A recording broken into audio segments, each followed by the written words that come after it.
Thanks for tuning in to the HR Uprising podcast.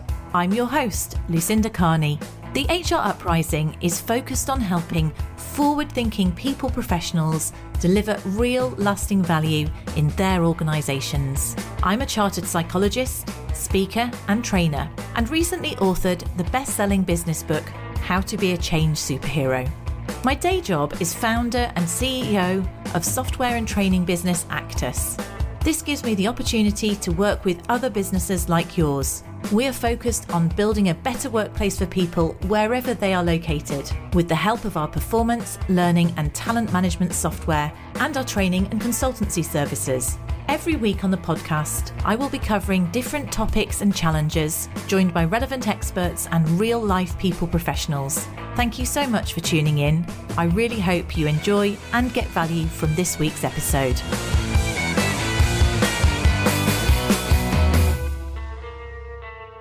Hello and welcome to this week's HR Uprising podcast.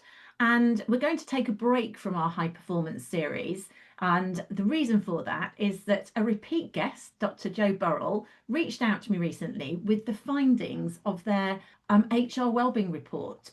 And they are quite, what I think you've described, astounding, confronting, really powerful. And I felt that it's so timely that I really wanted to talk to you, Jo, about this and basically explore them and make some recommendations, because I think it needs to be out there as soon as possible. But before we do that, perhaps people may not remember you and Felicity came on the podcast, I think, about 18 months ago. Do you want to introduce yourself and Ultimate Resilience for the guests, for the listeners, and then we can go from there? Sure. So thank you for having me. So I'm Dr. Jo Burrell. I'm a clinical psychologist by background. I spent about 25 years working in the NHS in mental health services as a clinician and a leader.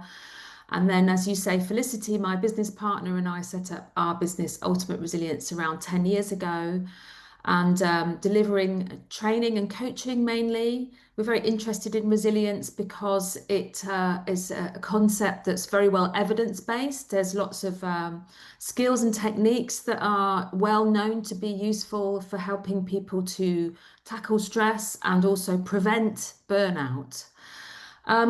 So we got very interested in HR mental well-being around the time of the pandemic. Up until that point, we'd got to know quite a lot of HR professionals because they were mainly the people who commissioned our services. And then suddenly around the time of the pandemic, they started to come to us asking for help for themselves. And this was a shift that we'd not, that was unusual.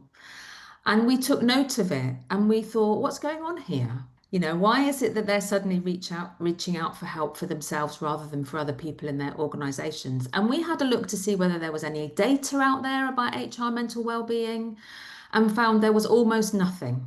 Yeah. So in fact, if you do a Google search and you put in HR well-being, what you find is lots of advice for HR professionals about how they can look after other people's well-being. Nothing on how HR professionals can protect themselves. And so, we're researchers by background. We just thought, let's go out and do some research. And you'll know yourself, Lucinda, that we conducted a survey around a year and a half ago now. And we had about 100 respondents. And again, as you said about the findings from this survey, they were quite shocking results, but obviously a relatively small sample. So we've repeated and slightly expanded the survey this year. We had almost just over 1,400 respondents. That's huge, isn't it? This time. So what we have now is a sample, a much more robust data set, a much bigger sample that tells us a lot about what's going on in HR and how they're doing. Was that, I remember looking at the report and remember talking to you about it. Broadly, are the findings the same, or it was representative? Would you say it's just very much more robust in terms of 1,400 respondents now? Absolutely. I think that's one of the interesting things to compare, because we had a very relatively small sample last time. If you're a researcher, you know that 100's not loads when you're thinking about a profession that's massive. But actually, our current data set demonstrates that actually that data that we got from 100 people was, a spotlight. It gave us a Yeah. spotlight and a kind of insight into something that was much broader, that was going on much more broadly across the organisation. And we didn't know that at the time, but I think our current data, demonstrates that. So actually, yes, we found very similar findings in terms of the figures. The picture was very similar. We've added some extra questions this time, so we've got a more meaty, data set and some very interesting additional findings this time. But the overall picture in terms of the sort of level of suffering is very similar to last time. And of course, we infer from that, we could have said last time maybe it was a hangover from the pandemic, but it means that things aren't getting any better. Absolutely. Which isn't good either. So we need to do something about it. Now, I suppose we're kind of talking, you and I have both seen the report. Listeners here haven't seen the report yet. And we will, of course, put a link to it in the show notes so you can download it and tell you where you can go and access it for people listening.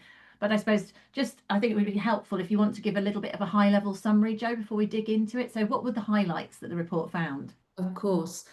So we use standardized measures of anxiety, depression, burnout, well-being, and then we asked a whole range of other questions. And what we found was 44% of respondents, that's nearly half of the respondents, meeting the threshold for clinical levels of depression. And what we know, we compare that with what we would expect to see in the general population, and it's 2.5 times higher than we would expect to see in the general population. So if we're thinking about our workforce, actually, and you're comparing HR professionals with everyone else in the workforce, this is a specific staff group who are suffering more.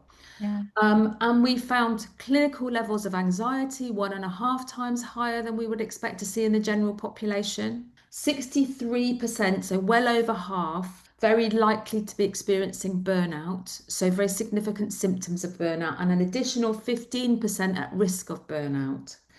67% measuring as having low levels of well-being. And when we come to support, so I think this is a really interesting question. So what we've got here is a picture of people who are suffering quite significantly. So what support are they getting? That's an important question, isn't it?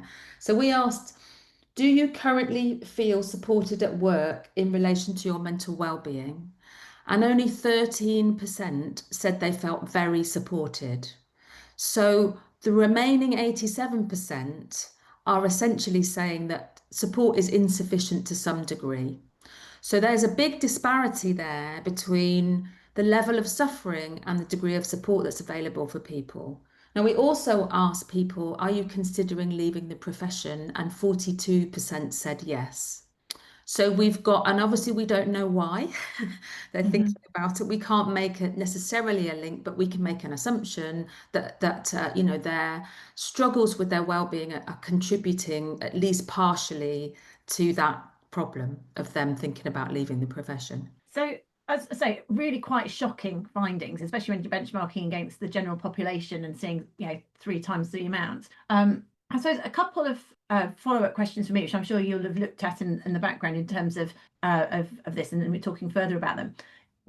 Do you see any sort of other indicators? I mean, for example, one that came to my head would be gender. Would you see that we've got a higher proportion of women probably who responded, and is that comparative to 16% of a similar proportion? Could any of these differences be exacerbated by the pressures that females are under, or the likelihood to put others first, or menopause, all those other things that might play into this population? Well, this is a predominantly female profession, isn't Yeah. it? I think the figures are something like 75% female. Now, we didn't ask about gender in this year's Yeah. report. I think we made some decisions, some kind of, executive decisions about how much we were going to be able to kind of slice the data in different. Yeah. And actually, what we found last time was that something like 91% of the people who responded were female. And actually, you can't, if you're looking at comparisons between males and females where you've got that many females, you can't make a lot of sense out of that sort of data. Yeah. Chose not to ask this time, but But you could guess it would be those things are going to absolutely, play. Yeah. as you very rightly say, there are factors that affect this professional group because it's largely female. So you've got lots of part-time workers, you've got lots of carers, Yeah. you've got lots of people who are juggling multiple demands and responsibilities often because they're female. You've got, as you said, menopause, but also all the other pregnancy Yes. Yes. periods, all the other I mean, physiological. not down putting it down on men at all. I'm not trying to dis it, No, but no, there no, are extra factors absolutely. that almost make, well, I suppose really mean that we should be more alert. And this ties into my follow-up thought, where I remember I did a lot on well-being during the pandemic, lots of podcast episodes on that. And when we looked, I thought it was really interesting that when we looked at the downloads, it was often how do we help the downloads on the podcast episodes that were about helping others. Way more people went for that, but with downloads about how do you look after yourself, it's almost like so. For me, if you're listening to this podcast, really, you are you looking after yourself? You can't look after others. It's a cliche that put your own oxygen mask on first, but really seriously, this is quite scary in terms of that. And actually, people do deserve to feel less anxious, have better quality of life. You're going to be more able to contribute to your job and your home life if you're not, if your well-being is strong. Absolutely, but I think this is one of the factors. Think about what's led to us arriving to into this situation where we have HR professionals suffering to the degree that they're suffering, and that's one of the factors, isn't it? It's that they struggle to put themselves first in terms of care. And I know as a clinical psychologist, I'm someone who's worked in a caring profession all my life, people-facing profession all my life. And what I know about our professions is that we're good at looking after everyone else, but we're not very good at looking after ourselves. And Yeah. actually, it's a real thing. There Yeah. are reasons for that. We're socialized into it, particularly as women. But our professions are all about that. And actually, it's quite difficult when people view you as the carer, the people who helps others. It's quite difficult then to shift into being someone who receives care. So I think there's some real kind of psychological mind shifts and sort of logistical difficulties, challenges in there that make it much more difficult for us to reach out for help, to ask for help, to talk about our own struggles and difficulties. I hear all the time from HR professionals who say, I'm not allowed to suffer. I'm not allowed to reach out for help. I'm expected to just cope. I've experienced that too in my profession, that expectation. I think Yeah. people look at you and they see you as a person who has all the answers. And when we experience we're on the receiving end of that expectation, it's very hard for us to say, actually, I don't have all the answers. It's interesting because what I think is very difficult about this is that how do you if you are one of these that in the majority where you are not feeling resilient, you're in close to burnout, you're not going to be in a position to advocate to your board for more support. I mean, for yourself for sure. That's not, you can need other people to advocate for you. Or if you're somebody who's in the minority and is feeling okay, you're the ones really that need to advocate to make sure there's enough protection all around, because when you're down, you don't really feel resourceful enough to go and make the case for the support Yes. fund overall, do you? I guess that's why, I mean, we might talk more about solutions and how do we address this crisis. Yes. That's why I think it's so important to have a system of support embedded across the profession. Yes. I come from a profession in which support has been available throughout. From the moment I started my training, I had clinical supervision Hmm. and I was being trained in clinical supervision too, so that I could deliver it to other people. And so it was always there. It's always been there. I still have it now. I still access it now.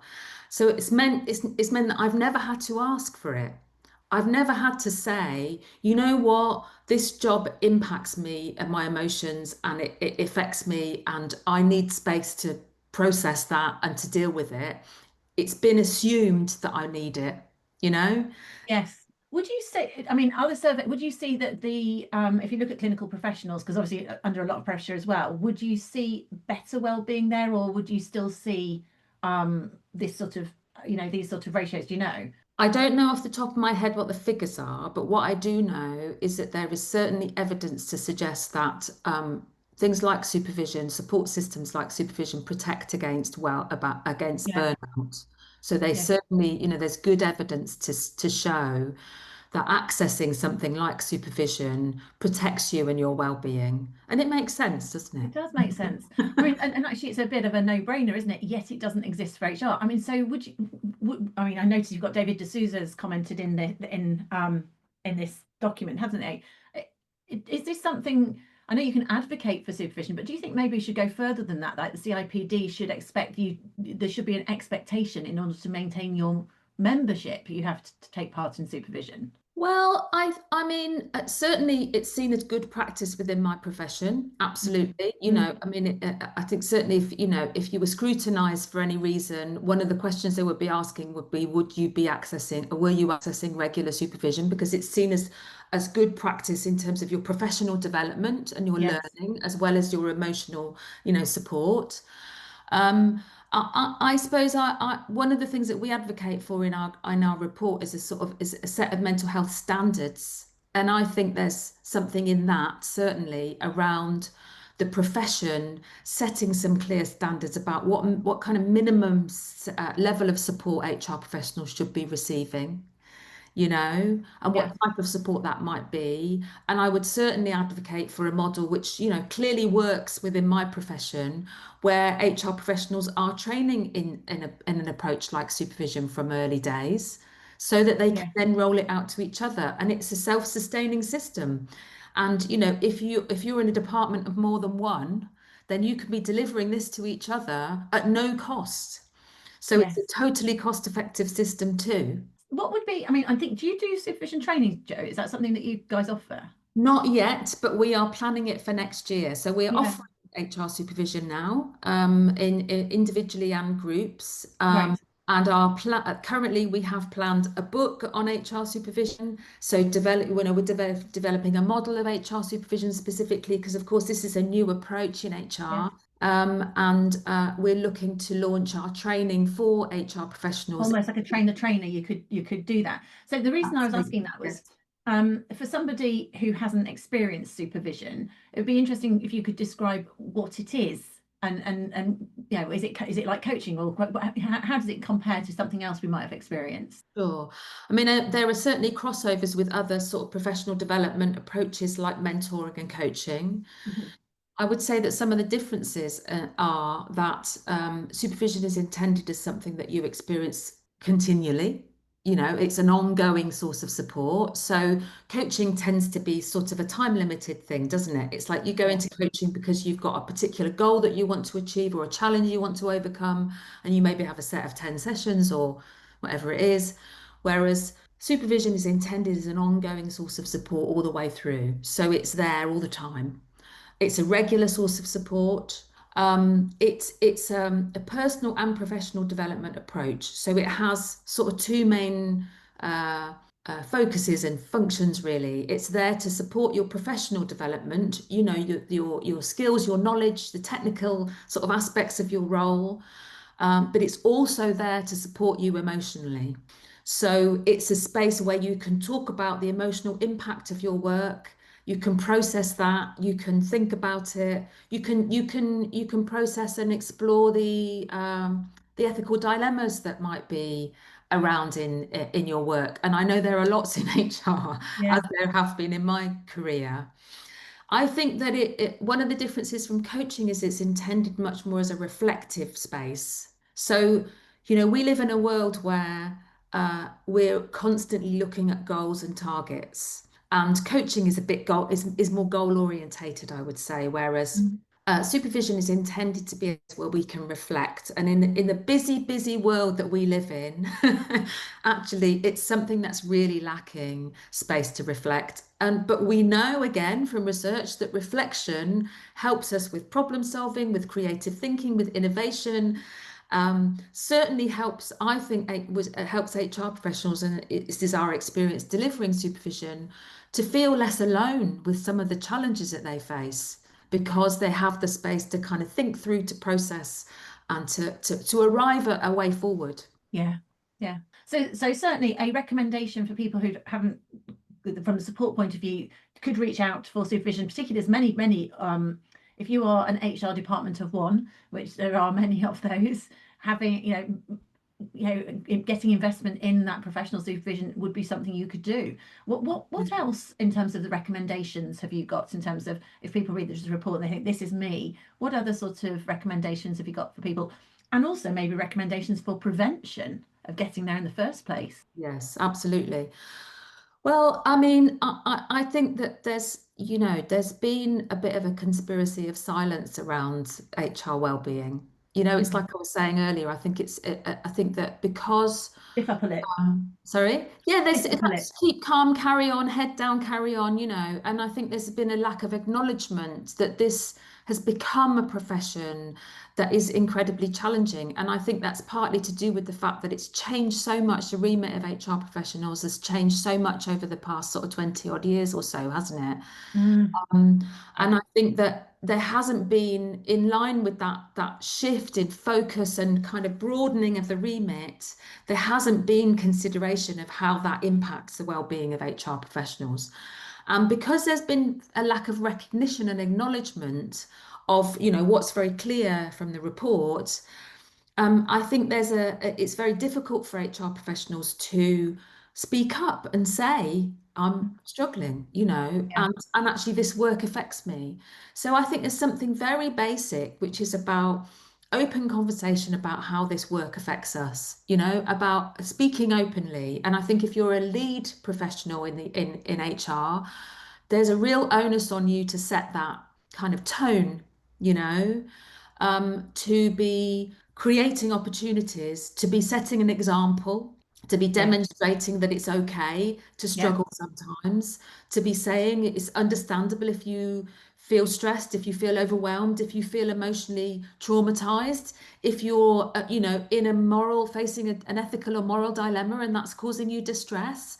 It's okay, it's understandable, you're human. These are very basic things, but actually, like I said earlier, I've spoken to so many HR professionals who feel they're not allowed to do that there isn't a space for them to do that. Do you know, when they say they don't think that they're not allowed, though, how much of that do you think is in their head? Do you know, are they actually being told that if they actually reached out and said that, is it a kind of, like I say, it's almost like a be strong driver that they're putting on themselves rather than... Yes. I think it's a mixture. As I said, I think we all collude in it.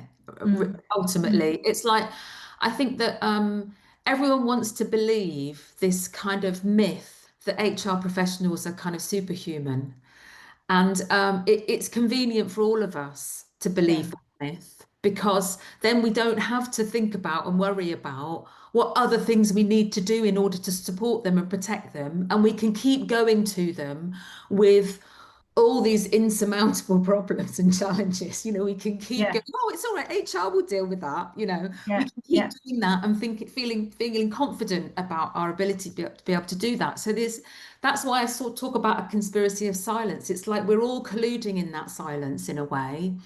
And I think that the HR professionals understandably end up colluding in that silence too, because they receive that expectation, And I was talking to a colleague of mine recently who's a clinical psychologist who told me that they, at one stage in their lives, were suffering from symptoms of depression, and they went to their GP and said, I'm experiencing these symptoms. I think I might have depression.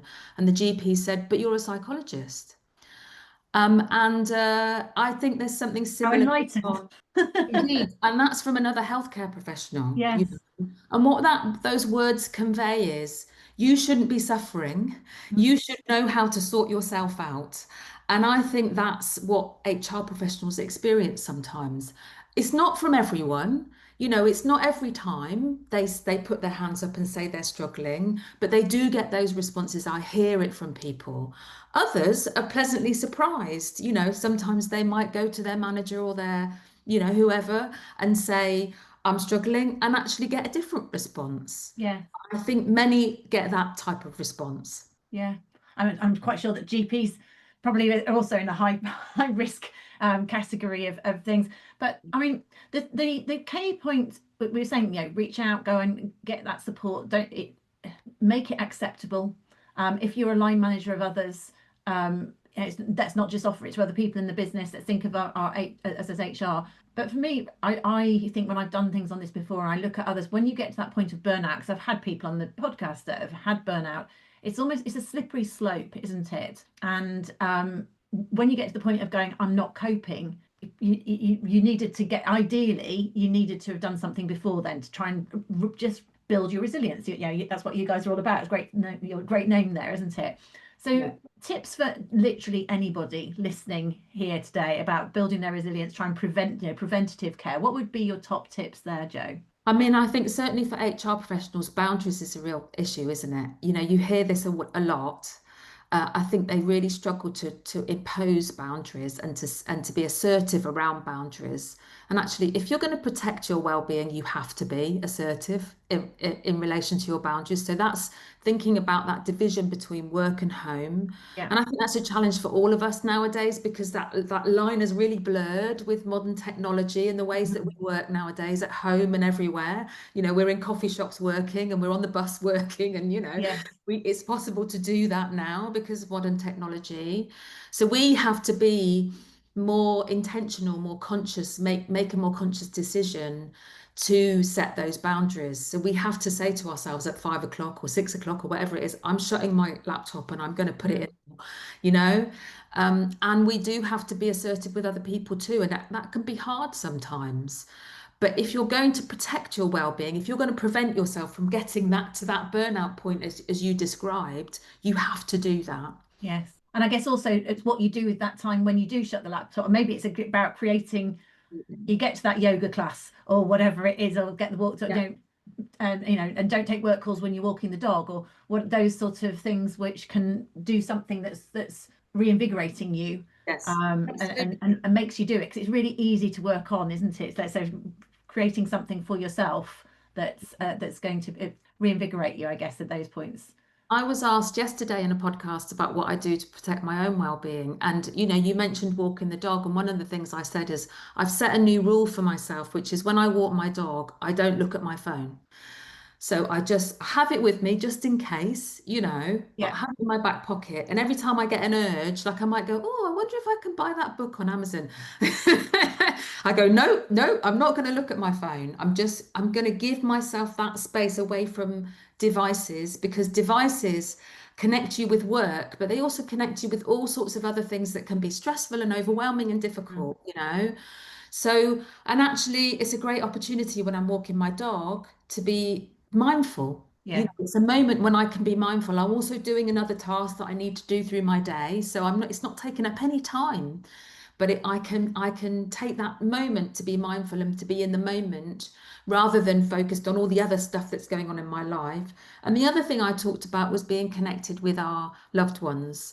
You know, our social support is so crucial when it comes to our well-being.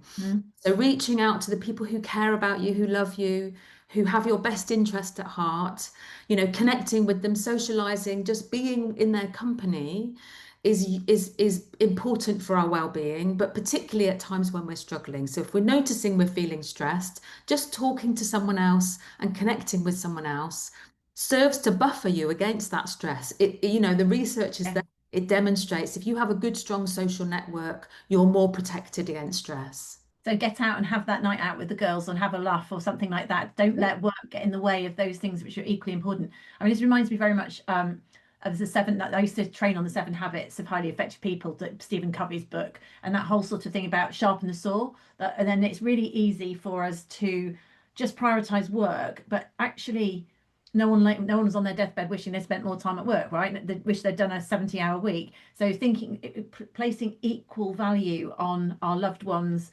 on fun, on physical exercise, placing equal value. I'm not saying you don't value work, but it's just making sure you equally prioritize those things. And you often find we get out of balance, and work becomes overly dominating, and that's when I think you are more likely to get burnout. So it's putting equal balance on those aspects. Yes. Jo, this makes absolutely fascinating reading, and we can't do it justice in the podcast, and I think it's also beautifully presented, so I think people should download it and read it for themselves. Do you want to just explain how people can, I'll obviously post it in the podcast notes and I'll push it out on LinkedIn for people as well, but how can they access you guys and download it if they want to come directly to you? So we're at ultimateresilience.co.uk, and if you go onto our onto our homepage, you'll see a button that you can click to download the report. So it's really easy to do that. You could also connect with me on LinkedIn. So I'm talking, if you're particularly interested in the well-being of HR professionals, I'm talking about that loads now. That's my main topic of interest. So if you'd like to connect with me on LinkedIn, Dr. Jo Burrell, please do. Fabulous.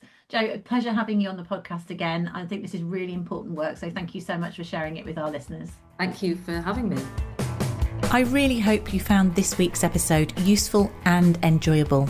If you did, perhaps you could recommend us to a friend or colleague, or give us a review on your platform of choice. It really helps new listeners to find us. Now you can access links to any of the information mentioned in this show via the website www.hruprising.com. Further free resources are also available at www.actus.co.uk. There you can also find out more about our software and training solutions. Finally, why not join our LinkedIn group, the HR Uprising, to share ideas and collaborate with other like-minded people professionals. Thank you for listening to the HR Uprising podcast.